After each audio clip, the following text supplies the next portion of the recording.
धुआं छोड़ने वाली गाड़ियों के खिलाफ कार्रवाइयाँ की गई, टेस्टिंग के स्टिकर्स लगाए गए। 211 के करीब गाड़ियाँ हमने बंद की हैं। जो गाड़ी धुआं छोड़ी है उसको सेफ सिटी का भी फाइन किया जा रहा है। अस्सलाम वालेकुम, मैं आसिफ महमूद और आप देख रहे हैं एक्सप्रेस न्यूज़। अजीज, सर्दियों में हम लोग देखते हैं कि ख़ास तौर पर स्मोक के सीज़न में कि अदारा तहफ़्फ़ुज़ माहौलियात EPA एक ख़ासा मुतहरक नज़र आ जाता है। पिछले साल भी हमने देखा कि धुआं छोड़ने वाली गाड़ियों के खिलाफ कार्रवाइयाँ की गई, उनको जो है वो एमिशन टेस्टिंग के स्टिकर्स लगाए गए। लेकिन जब से गर्मियाँ शुरू हुई हैं तब से देखते हैं कि वो सिलसिला जो है वो जो एक मुहिम चल रही थी, जो एक शोर था, वो बिल्कुल जो है वो ख़त्म होता नज़र आ रहा है। शहर की सड़कों के ऊपर भी हम देखते हैं कि गाहे बगाहे धुआं छोड़ने वाली गाड़ियाँ नज़र आती है। इस वक्त हमारे साथ EPA लाहौर के डिप्टी डायरेक्टर अली एजाज मौजूद है, उनसे जानते हैं।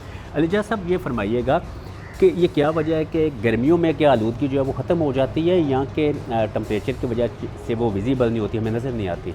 देखें, मौसम का बहुत ज़्यादा इफेक्ट आता है जो पोल्यूशन के ऊपर है, क्योंकि जब सर्दियाँ आप देखते हैं तो उसमें टेम्परेचर इन्वर्जन का एक फैक्टर है कि जो जितनी आलूदगी है वो नीचे ही कैप्चर हो जाती है। और गर्मियों में चूँकि हवा चल रही होती है, एक फैक्टर होता है, और जो आलूदगी है वो डिस्पर्स हो जाती है, वो हमें उसका एयर क्वालिटी जो है वो काफ़ी बेहतर मिलना शुरू होता है। दूसरा, बारिशें ऐड हो जाती हैं, बारिशों की वजह से भी जो फ्यूजिटिव डस्ट है वो कंट्रोल हो जाती है। और अल्हम्दुलिल्लाह अगर आप देखें तो लास्ट ईयर की निस्बत 33% रिडक्शन है पार्टिकुलेट मैटर और इस तरह की पोल्यूशन के अंदर। तो अल्हम्दुलिल्लाह इसलिए भी आपको मौसम इस टाइम जो है वो काफ़ी साफ़ मिल रहा है। दूसरा ये भी बताइएगा कि सर्दियों में तो हमने देखा था कि आप लोगों ने बड़ी मुहिम चलाई कि गाड़ियों को वार्निंग दी गई कि अगर आप स्टिकर नहीं लगाएंगे गाड़ियाँ बंद हो जाएंगी, जुर्माने हो गए। लेकिन अभी वो सिलसिला नज़र नहीं आता कि वो सिलसिला बंद कर दिया स्टिकर लगाने का, या अब भी वो एक्टिव है या उनके सेंटर्स जो है वो महदूद कर दिए गए हैं? जी बिल्कुल, आपको जो सर्दियों में था उस टाइम एक पायलट प्रोजेक्ट था और बहुत ज़्यादा रश फील हो रहा था। उस टाइम हमने उस सिस्टम स्टार्ट किया था। अब उस सिस्टम को बहुत ज़्यादा स्ट्रीमलाइन कर दिया गया, उसमें प्राइवेट सेक्टर को भी इन्वॉल्व कर लिया गया। इस वजह से आपको वो हमारे सेंटर्स हैं उनके ऊपर रश नहीं मिल रहा, लोग फैसिलिटी के साथ उसको लगवा रहे हैं। उसके अलावा इन्फोर्समेंट अगर देखें तो वो भी बिल्कुल जारी है। अगर आप पिछले कोई 15-20 दिन में देखें तो तकरीबन 211 के करीब गाड़ियाँ हमने बंद की हैं, 1 मिलियन से ज़्यादा फ़ाइन किया गया।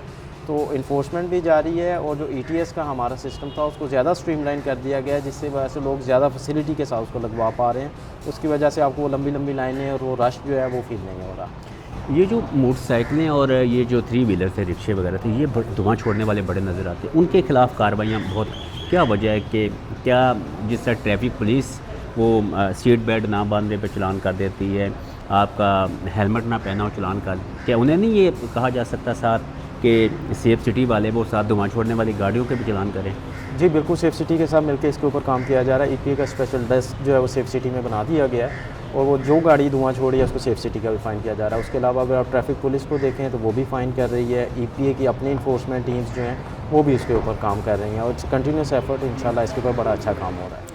आपने इनकी बात सुनी कि जिस तरह ये बता रहे थे अली एजाज कि जो धुआं छोड़ने वाली गाड़ी है इनके खिलाफ ना सिर्फ अब EPA की अपनी टीम है बल्कि सेफ सिटी के जो कैमरे हैं वो भी इनको मॉनिटर कर रहे हैं, उनके साथ भी बातचीत की जा रही है। और जहाँ पे धुआं छोड़ने वाली गाड़ियाँ जो ट्रैफिक रूल्स की खिलाफ वर्जी पर चलान होते थे, अब धुआं छोड़ने वाली गाड़ियों के भी चलान होंगे।